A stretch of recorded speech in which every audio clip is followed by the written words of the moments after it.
Hello everybody, Phantom1309 here, and it's that wonderful time again. It's time for my State of Destiny 2 video.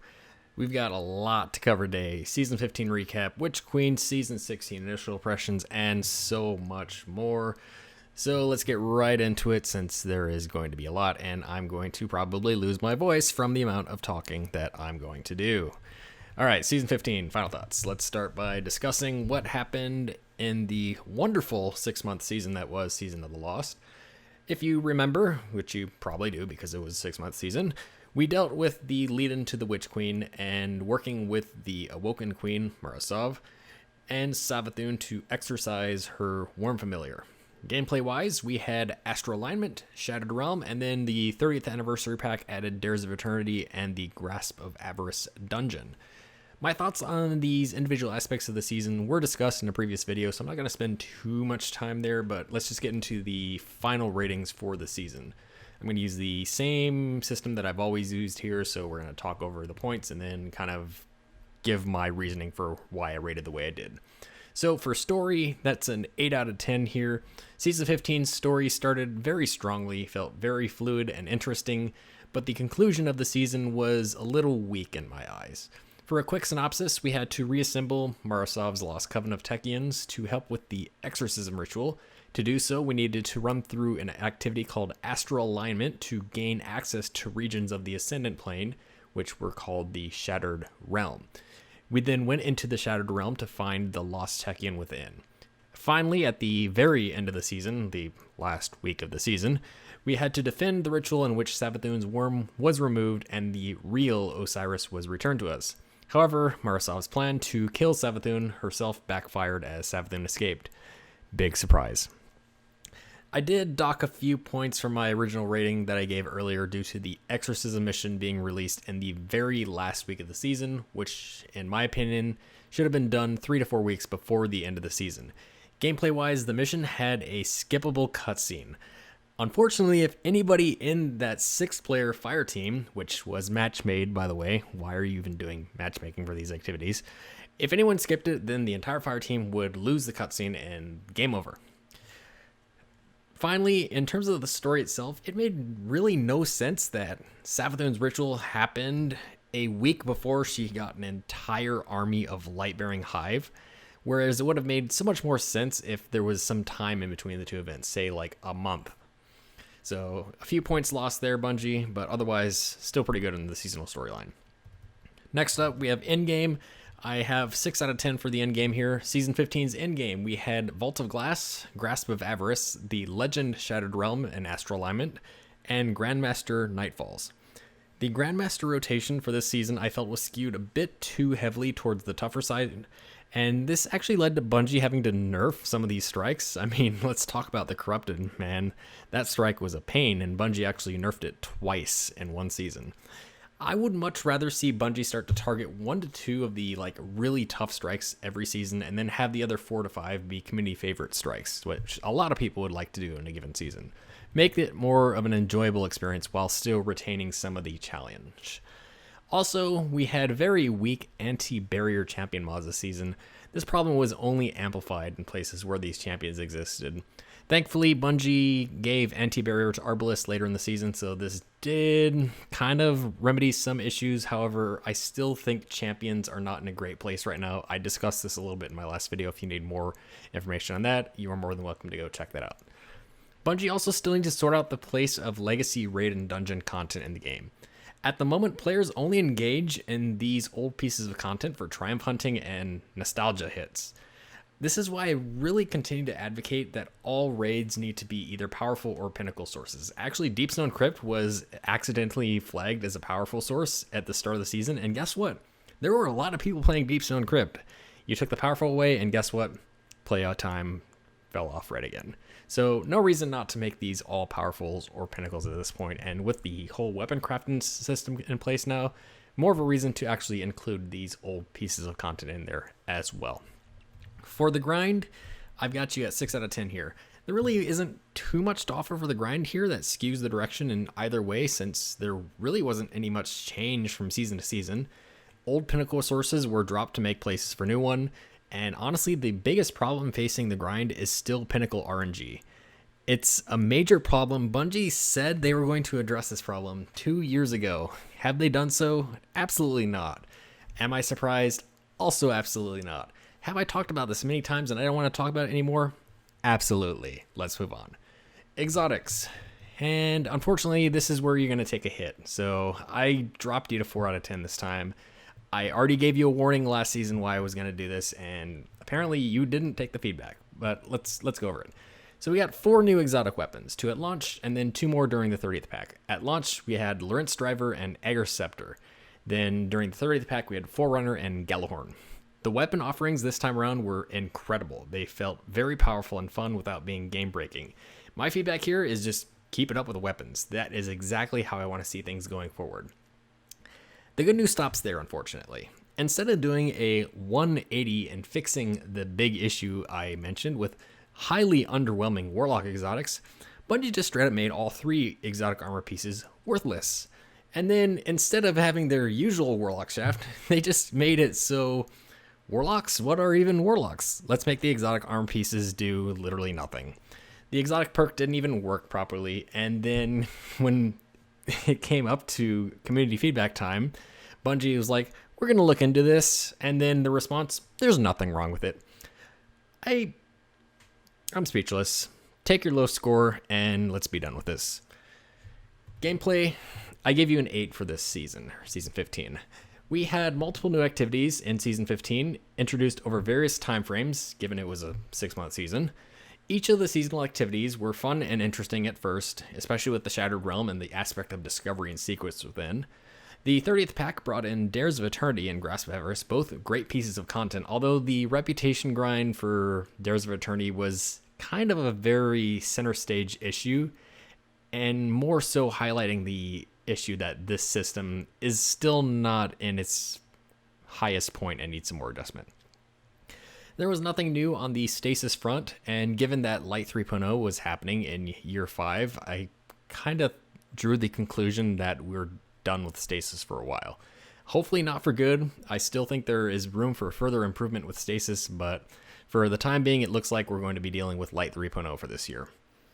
All in all, the state of the gameplay felt pretty good, with new content arriving at various points throughout the season. It kept things interesting, at least until the end where things did dry out a little bit, and which is why I decided to dock a few points.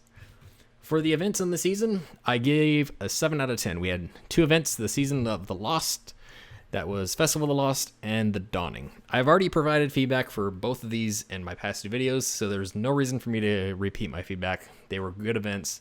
Still a few things that were a bit repetitive in nature, and some things that I feel like could be iterated on a bit more, but otherwise pretty good there. All in all, we come together for a total, and Season of the Lost unfortunately falls down a little bit from the strides of Season of the Splicer, and the total here is 6 out of 10. The main reason is, at this point, the exotic shafting of Warlocks. I'm going to continue to dock your rating in this category until Warlock exotic shafting ends, Bungie. A story blip also didn't help, and the endgame falling a bit dry was another issue. I think the biggest problem that Bungie faced with Season of the Lost was the dry out from the fact that it was a 6-month season and it really dragged. Bungie took a bit too much of a risk, in my opinion. I personally feel like what Bungie should have done is when they had their great big State of Destiny 2 blog at the launch of Season of the Chosen, they should have planned to extend Season of the Splicer and Season of the Lost at the same time, such that both of those seasons occupied a 4.5-month time slot, instead of just making Season of the Lost one great big 6-month season. This was allowed Season of the Lost to deliver its initial content push, and then only a few weeks later, it would have been time for the 30th pack. That would have provided a huge push of bonus momentum for the start of a season, only to be even more enjoyable and give players a lot to do until the launch of the Witch Queen in February. So that's going to do it for my thoughts on Season of the Lost. I know, very long season. Hopefully that's the last time we ever have to deal with something like this. We'll see. Shifting gears, let's now talk about the meat of this video today. Let's talk about the Witch Queen expansion, and there is a lot to cover here. I'm going to start with what I feel to be the strongest story campaign delivery in the history of the franchise. Bungie, this is how you do a campaign release. Please, please give us more of this going forward. The length of the missions on day one left me with my jaw open. I was completely shocked when I got to the end of only the first mission on the first day, and then I realized that there were 8 of these missions in the expansion.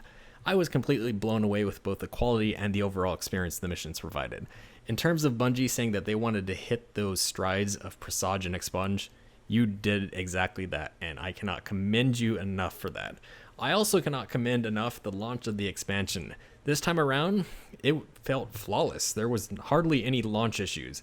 I was held back for an hour, which unfortunately for me was my longest delay to get in, but that was the only launch day issue I had. I don't think I even saw an error code until 3 days into the expansion.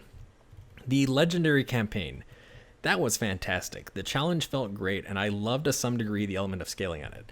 I've played it solo with 2 and 3 players. Perhaps I think a slight tone up of the revive timer, just a hair, and then slightly tone down the scaling factor just a little bit, and it will be right where it needs to be, in my opinion. As an extension, the reward for doing the Legendary campaign was perfect. Knocking out the first 20 points of the hardcap grind, being flooded with upgrade modules to infuse your gear with, and having a choice of one of the 2 new exotics, that was great. The 48 stat roll in the new exotic, not so great. Please change that. All in all, that felt like time well spent in the Legendary campaign. I enjoyed it. I loved being able to carry my friends through it afterwards, and they also had very similar feedback. Now, what the campaign did do, however, is it highlighted some issues with enemy scaling in the game, especially some of those Scorn enemies. Looking at you, raiders with crossbows doing absurd amounts of damage, one-shotting me from full health. I think this is a bug in the game. It's probably something to do with the netcode. I've already submitted a few bug reports to Bungie about it. Hopefully it gets fixed in the future. We'll see. Story-wise, the story was outstanding. I felt like the narrative threads that had been placed in the universe years ago were finally being covered, while some new plots were also being introduced. The final reveal at the end gave me the feeling, bring on Lightfall. I wanted more. When I finished, I was hungry for even more, not feeling like I had reached the end goal and was ready to jump into alternate characters. The post-campaign content, while being a little shorter than previous expansions, did tie up some of the residual points, including a fun little side quest, kind of extending on the end of the Season 15 story with Marasov and Savathun's Worm. Won't spoil it here, go experience it for yourself, it's a lot of fun. Finally, Bungie also brought in replayable story missions. Thank you! First time since Year 1, and in the best form since Destiny 1. Now, we are still missing some elements of that replayability, for example, some of the one-time cutscenes in the game, but this is a good first step. Bungie, if you just go back and do the same thing for Shadowkeep, so, remove out the rotating playlist in favor of the selectable node, and do the same thing for Beyond Light, and then also fix this whole one-time cutscenes thing, we'd be in a great spot for the replayable campaign. So all in all, great job with the campaign. Definitely keep this going forward. Next up, let's talk about the Lucent Hive, the brand new enemies that were introduced in the Witch Queen. There are 2 types here. We have the Lightbearers and then the Lucent Brood. We'll start with the Brood first. These are general Hive enemies with a new coat of paint over them, although they have a brand new, very obnoxious mechanic, the light-infused moths. Oh boy. Now these moths grant overshields to the Hive, and when there's no Hive nearby, they become missiles that chase you down. The overshield, nice touch for difficulty. The explosion, that one needs to be toned down, especially given the fact that some Grandmasters this season have Arc Singe on, and we'll talk about that acute burn modifier here in a bit too. The damage can be quite excessive, especially considering some of the strike modifiers, so I feel like that one needs to be toned down just a bit.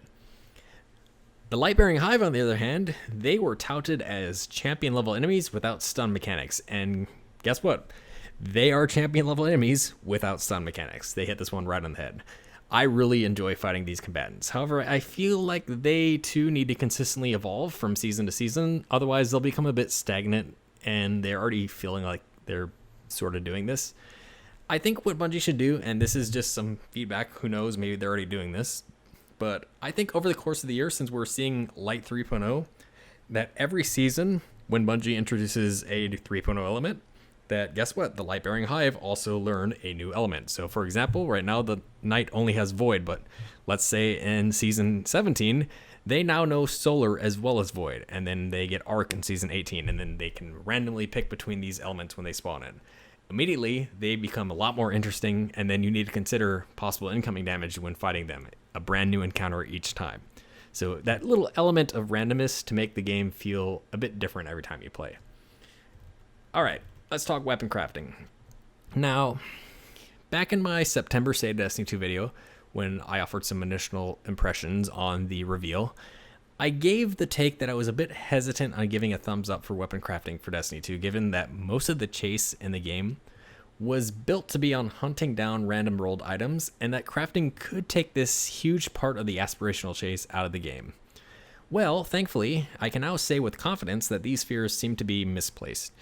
The crafting system offers a selection of weapons to choose from. However, a good majority of the top tier items were not craftable, with the exception of raid weapons, but I don't think the adept ones from Master Mode will be craftable. We'll see though. There are some positives and negatives to this new system. Let's talk about each. We'll start with positives. I love having progression back on the weapons. This was one aspect of Destiny 1 that I enjoyed. Now I know some people hated having to level up weapons and hoarding modes of light to do so, but this time it seems like it was toned down to be a bit more forgiving to people who don't want to have to grind for hours, and that's a great touch. Now, weapon levels gate perk unlocks, and then you get a small stat bump at level 20, which is basically equivalent to the plus 10 masterwork bonus. Crafted weapons offer a suite of perks, and they also introduce enhanced perks to choose from, allowing users to experiment with both their weapon playstyle and cater their weapons to how they want to play. Now, these new enhanced perks, they have a neat little gimmick to them. They offer either a power bump on the original perk or a secondary bonus in addition to the primary perk effect. Now, this does have a little bit of a negative spin for me as well. I'll talk about that in just a moment here. Finally, having the system be unlock based is great. It finally achieves the whole, we want to give you a reason to hunt 9, whatever the hell that hand cannon was from year 1 of the game. I forget the comment, but you get the point. There's actually a reason to actually go out and get multiple versions of a gun now. You have to get them deep sight, but again, a little bit of a negative spin here. Talk about that shortly, but I do like the aspirational chase. All right, let's talk negatives. Leveling a weapon beyond level 20 right now is completely pointless other than having a bigger number on it. There are no further perk bonuses or stat bonuses to attain. I personally would like to see small stat bonuses continue the further you level a gun, obviously plateauing at a certain level or offering even more unique perk options. Enhanced perks, some of them are good, but there are other ones that only offer a very minimalistic stat bump or offer a bonus to another element of the weapon that feels completely pointless to me. Some of the enhanced perks in this sense are not even worth the cost to purchase them.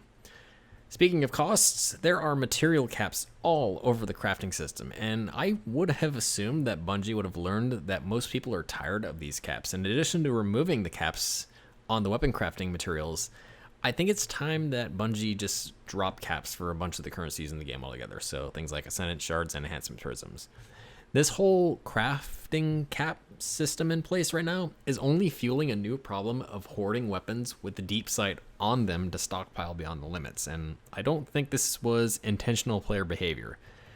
Also, my original assumption of the system was that by leveling a weapon up, you would unlock the perks and traits as a permanent fixture on that weapon, making it more of a long-term chase, but instead you need to pay the cost to switch perks each time. While changing this would be a bit more of a technical hurdle to jump here, this is something I would like to see happen at some point for the crafting system. So, for example, make it function a bit more like the recalibration table for Division 2. Now, as a first iteration of the weapon crafting system, this is a good first start. I hope over the course of the year, as more weapons are introduced to the system, that some of these issues can be addressed. Alright, next up for Witch Queen stuff, we have the new weapon class, the Glaive. Now, the Glaive is a hybrid melee and ranged weapon that exists in the secondary slot.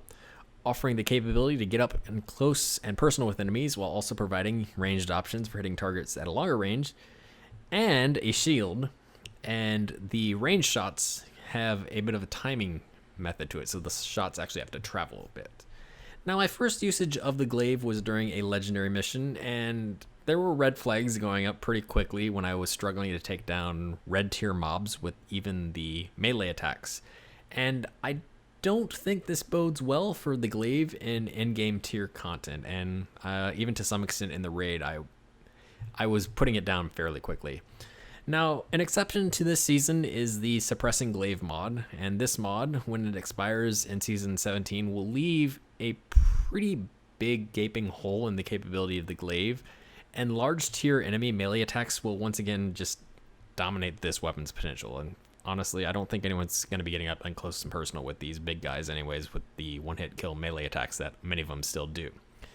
Additionally, the shield on the weapon is not really what I was expecting either. It has a fairly significant amount of damage pass right through it, which really contradicts the point that one of the Bungie developers made of, oh, we can use the shield to reach a difficult spot mid-engagement so you can get a revive. Well, guess what? You're likely going to burn right through your shield before you even get that revive, or even you'll just straight up die before you even get there. The shield is not great.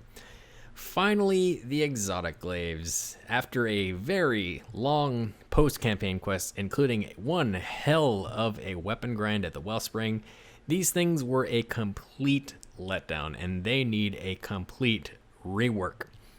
The Warlock glaive spawning micro-lumina turrets, that should not be a thing, Bungie. There are so many other things that perform this role so much more effectively. I want to see this thing change to be a more crowd control option or something to handle larger targets. The Titan's glaive, the effect is alright, but the spawn shield should synergize if you have a Void subclass equipped with your Titan aspects, and also with bubble-themed exotics such as Helm of Saint 14. The Hunter's glaive is worse than a weapon that has been terrorizing the energy slot for almost 2 years now, and that was Trinity Ghoul. Unless you plan on nerfing that monster, which, let's be honest, you should nerf it, then this glaive needs to step up in power. One thing that I feel needs to change is the usage of the energy meter to perform the effects of the exotic glaives. Right now you need to hit 4 targets to fully fill a meter, and then consume an additional ammo shot to use it. I feel like there needs to be a strong passive energy buildup on the exotic glaives, or the effect needs to be altered to only consume a portion of the energy meter to use the special effects. I won't lie though, glaives are quite fun to use, they just need a little helping hand to make them a bit better in the mid to end game tier content. Alright, next up, deep sight weapons tied to the weapon crafting system. At the moment, I feel like the deep sight quality is skewed incorrectly in the game. So in some places they drop like candy, and other places they rarely drop at all. Now, the open world drops, they feel fine, and I think that's right where they should be, if not, maybe tuned down just a little bit. I mean, let's be honest, sometimes I feel like my inventory is filled with deep sight sidearms from just walking around the throne world for half an hour. Now, even with the latest patch to drop rates, the deep sight weapons still feel incredibly rare in Master Wellspring. Bungie, for a Master level activity, these should be guaranteed drops. Seasonal weapon drop rates also seem to be on the low end, and this was a kind of a at first thing, but once you get some upgrades at the war table, the drop rates seem to improve. I think the in-game wording was a bit poor here, and that could be improved on for future seasons. Raid weapons, they seem to be very touch and go. The first week of the raid, I got a very healthy amount of deep sight raid weapons, whereas the last couple of weeks, I saw very few. In fact, the second week of the raid, I got a grand total of 2 deep sight weapons, and guess what? Those were the 2 guaranteed ones. I think there needs to be a much more reliable way to get deep sight weapons from the raid, perhaps making the spoils chest at the end have a chance drop of deep sight weapons if you continue to buy them. That way there's actually a reason to spend your spoils of conquests. Next up, we have to talk about the brand new destination, Savathun's Throne World. Now, Savathun's Throne World is split between 2 regions. There is the light-infused keep and the darkness-infused swamp. Aesthetically, this is a fantastic destination. Once again, Bungie's nailed it here. And you can really feel the theming of the whole light versus dark within this Throne World destination. As an extension of this, I loved the ability to see the top of the keep and the sunken pyramid from just about anywhere in the destination to kind of give the touch to that theming. The size of the destination was very good, feeling a bit larger than Europa and being on par with some of the other large destinations in the game. I did love digging through all the little nooks and crannies throughout the first week, although I feel like Bungie missed a big chance here for the whole hunt for secrets, and that was very lackluster this time around, especially given what this destination was supposed to be. This is Savathun's throne world, the hive god of lies and cunning. I really felt like having a few larger scale mysteries within this expansion and secrets leading to hidden exotics in the throne world, that would have been a great touch and a way to really wrap things up here.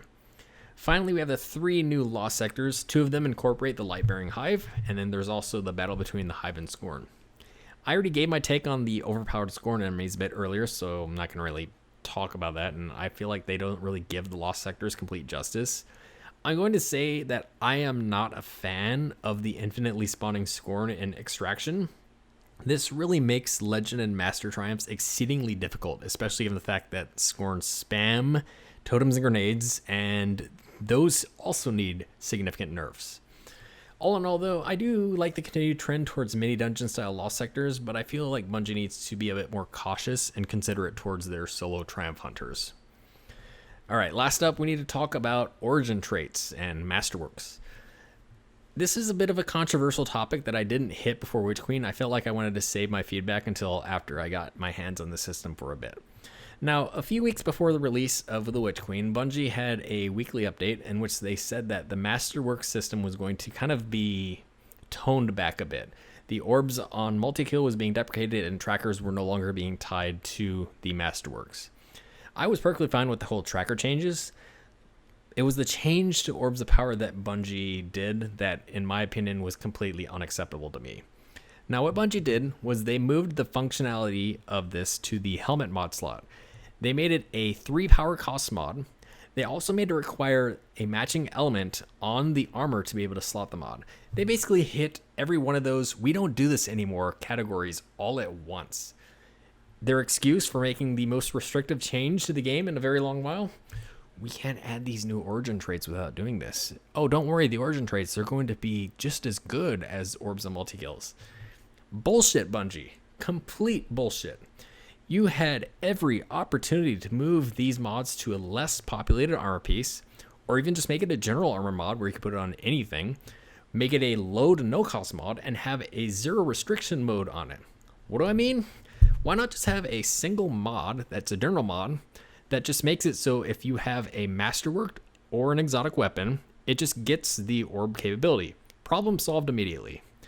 Why not, Bungie? I am firmly in the mindset that what we got was not worth the removal of the existing macro system. From a technical perspective, there was a much simpler and elegant way to preserve the old while also adding in the new, with limitation in mind, and to be honest, this felt more to me like a targeted nerf of Charge with Light. That's the only thing I can think of. Bungie, revert this crap. You are beyond this at this point. So my hope going forward with The Witch Queen, it's a great expansion. I feel like it's the best one Bungie's ever done. There are a few critical areas, but for the most part, these are either small-scale fixes or small bits of work that won't take too much time to accomplish. All in all, this is great work, and this is the kind of experience to strive for in the upcoming expansions going forward. Okay, a quick bit on Season 16.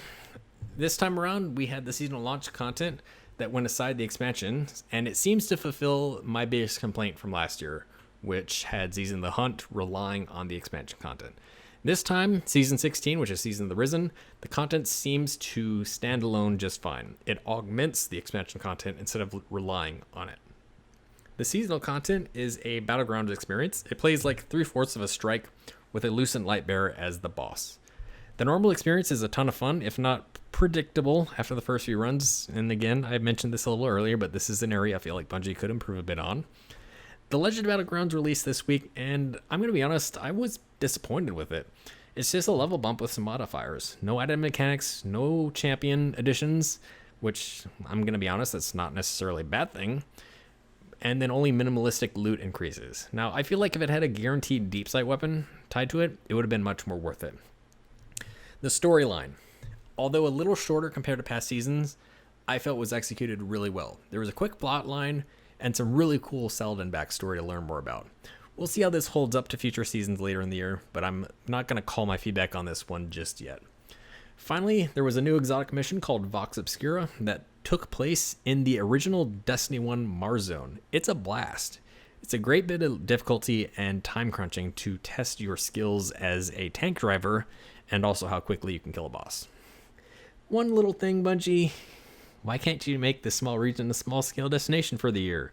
What would be so hard about giving Destiny 1 vets a little bit of nostalgia to go with the mission?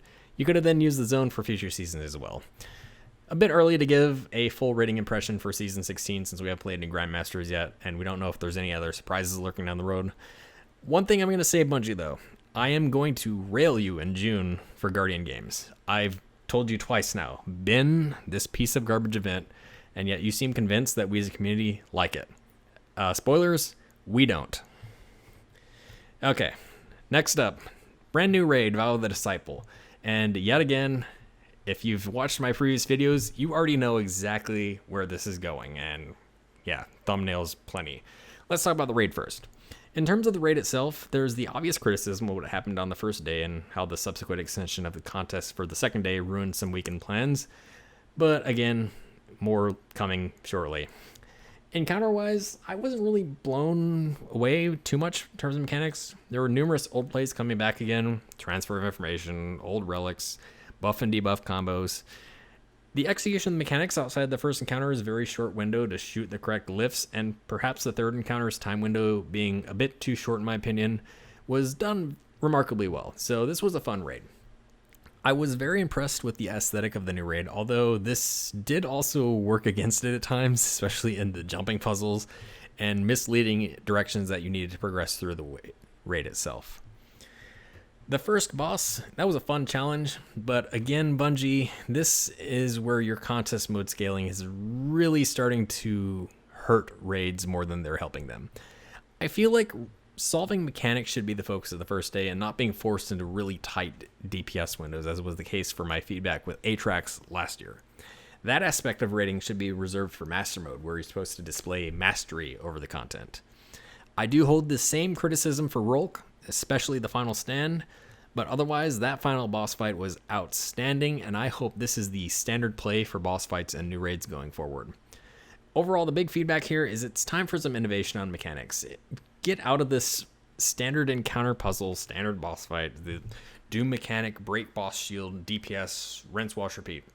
And then it's time also to take another pass at contest mode. I think it's time we tone that down from -20 to -10, Bungie. Alright, and we know what's coming next. My usual batch of raid feedback. I'll be very brief this time, since you've heard this before. The world's first race and the day one contest modifier gatekeeping the emblem is not healthy for this title. It induces a lot of unhealthy player habits and fuels a level of elitism amongst some of the higher skilled players, some of who are just straight up lucky that they have a group of 6 people who can play on a certain day. Personally, I didn't do it this year, and that's just because I couldn't do it. Like, literally had other things happening on that day. Now, my friends and myself, we've done so many raids before, we more than likely could have done it. We could have had a fair shot at this, but real life happens, and guess what? We decided that, life comes before games, and that's what everyone should go for. Now, the whole time-limited aspect of this challenge just introduces another form of, guessed it, FOMO. Haven't we as a community collectively agreed that FOMO is a bad thing for Destiny? So what's different here, guys? Simple. Those few of you who feel like the contest emblem should be gatekept for some kind of enhanced challenge, you guys are toxic elitist assholes. That's it. There's nothing special, folks. You had a team of 6 who could clear the raid on day 1. Grandmaster Nightfalls are harder than day 1 contest. But guess what? They're much more better received in the community because they are not time limited, and neither are the rewards for doing so. So Bungie, I'm going to give my same feedback as I always give here. Retire day 1.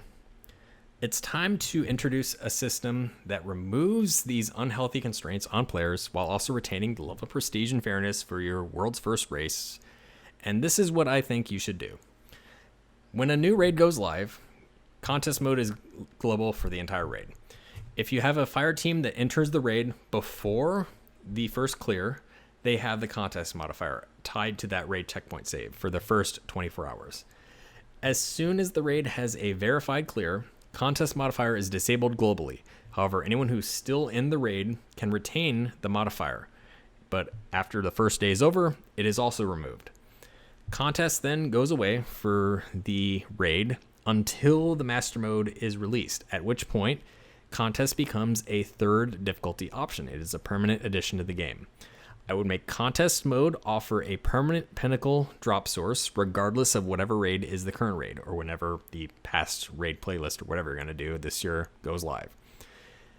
We then change the day one emblem, as it's called, to become called a raid mastery emblem.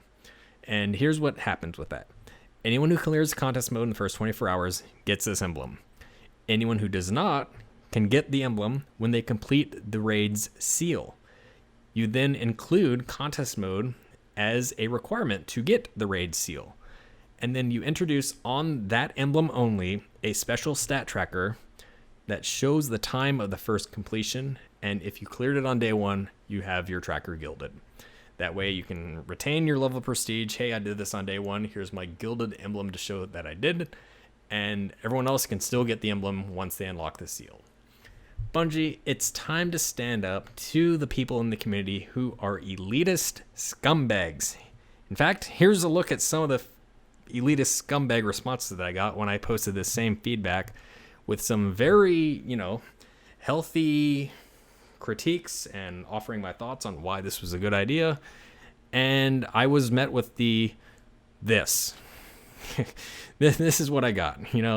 People who literally can't even debate properly and we're just like, no, F you're wrong and screw you for bashing streamers, when I literally am not bashing a single person here. And you know what I say? I welcome the salt and your toxic hate crap that you're posting on my comments, because guess what? You're only showing your true colors. And guess what? You're showing your colors to the entire community. And guess what? Most people disagree with you. Most people feel like it's time for a change. There's nothing wrong with celebrating teams who clear on the first day. It's just the way that you're currently doing it is wrong on so many fronts due to the time constraints that you're employing, which is fueling very unhealthy game habits. It's time for a change, Bungie. Please make this the last raid we see this current system in place and move to a system that is more supportive of the entire community. All right, a couple more things before we finish up. We're going to talk about Bungie's problem child, Gambit. Yeah, I know, Gambit. Gambit launched with Forsaken back in 2018 as Destiny 2's first hybrid PvEVP mode, and it has had its fair share of issues plaguing it throughout the years since its conception. Unfortunately, it seems like Bungie is just too afraid to admit that the mode they made favors too much PvP. PvP in Gambit is very powerful. It's too powerful compared to the rest of the mode. And the PvE side of the mode is too confusing for some people, like the casual players. This blends to be a highly frustrating experience for small groups and solo players. Now, in an attempt to curve the PvP side, the number of invasions during the moat collection phase has been toned down to only 2 from 3 at 40 and 80 moats now, versus every 25 moats. In addition, players now drop half of their moats when they are killed, so some recovery is possible if you can get the revives off. If not, you're not getting any of those back. But heavy ammo is still a highly dominant aspect of invasions. Even worse is the immunity phases of the new Primeval fight, which makes invaders even more powerful than they were before. This is a huge mistake given that the majority of the feedback was that invasions were too powerful already and needed to be toned down severely. Also, there needs to be a much heavier influence during the moat collection phase on banking moats if the team is ready for Primeval. Right now, there's only one quick voice prompt and nothing more. And it seems like some casual players are content on just ignoring the deposit message and just moseying on to 15 moats. We can even talk about the busted triumphs that were made back in 2018 when the mode was a bit more supportive of them. I'm thinking of Light versus Light, which can't even be done because of poor ability cooldowns. We're about to hit on Sandbox here in a minute. And Protect the Runner, which you really can't even get anymore because of how the mode works now. These have not been adjusted to the new version's constraints. Personally, Bungie, I think it's time that you understand that Gambit is just not going to work in its current state. Just vault it for now until you can fully rehash the mode. I understand the desire for these hybrid modes back in the day, given the success of Halo 5's Warzone mode, which Gambit seems to draw heavy influence from, but the current formula is just not working. I think Gambit needs to be split into two modes. You have Classic Gambit, which is the current mode with some additional adjustments.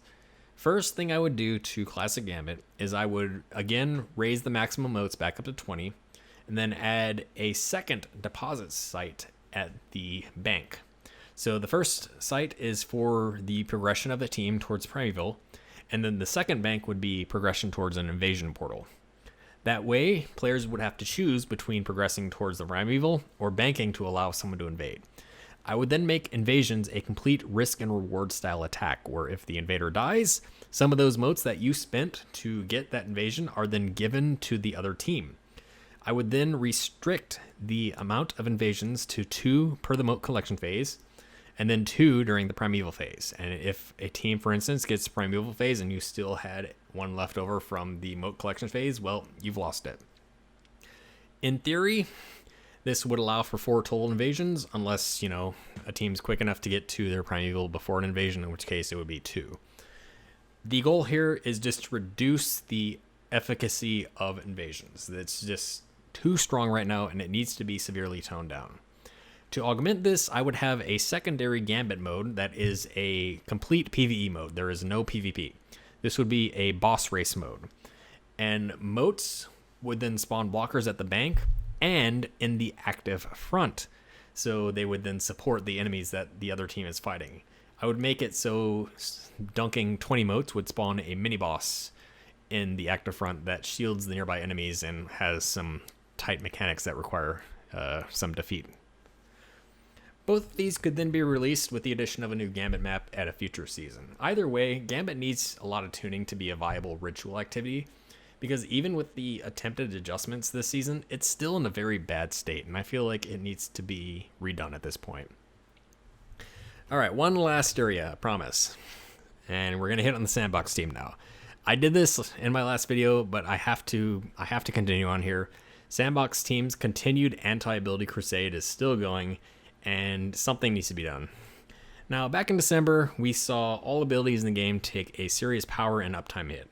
Unfortunately, this is another one of those completely PvP-driven changes, and it seems to have a serious negative impact on the PvE side of the game. Now, we all know Destiny 2 is supposed to be about the space magic, and even though the team has tried to use the new system to keep them relevant, the whole thing with firing off 1 super every 6 minutes, or godforsaken 10 minutes if you're on stasis, compared to older builds that allowed 2 and maybe even 3 supers in that same time window that were even more potent, it just doesn't feel good anymore.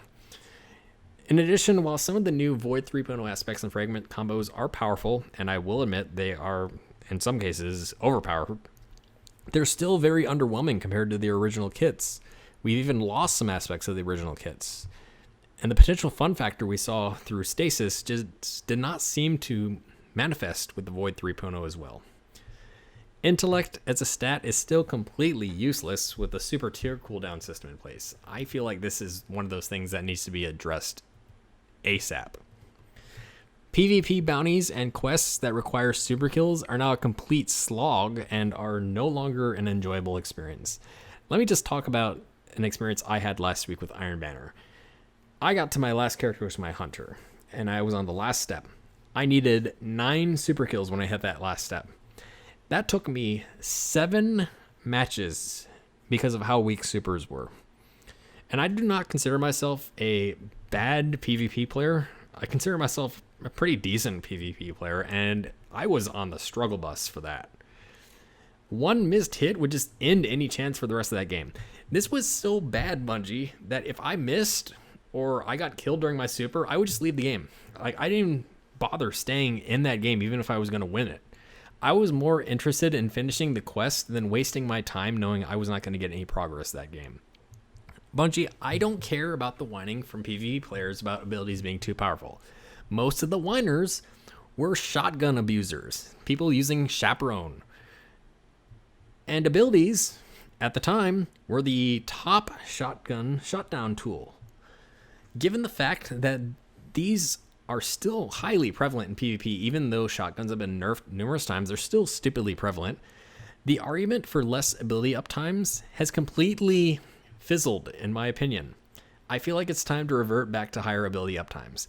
Lower super resilience is perfectly fine as is, but it's time to bring the space magic back to the game. So that's all I'm going to say for now, and hopefully the point is taken and we can get back to the fun factor. Okay, I'm done. It was a long one, but when there's a lot to talk about in the game, it requires a long video. There were some good things to talk about today, especially with the resounding success of the Witch Queen and the campaign within. Some aspects of the endgame felt great, but there's still some bad news with the resonant grind, material limits, another day one raid blunder, Gambit needing a complete overhaul at this point, and Sandbox with their anti-ability agenda.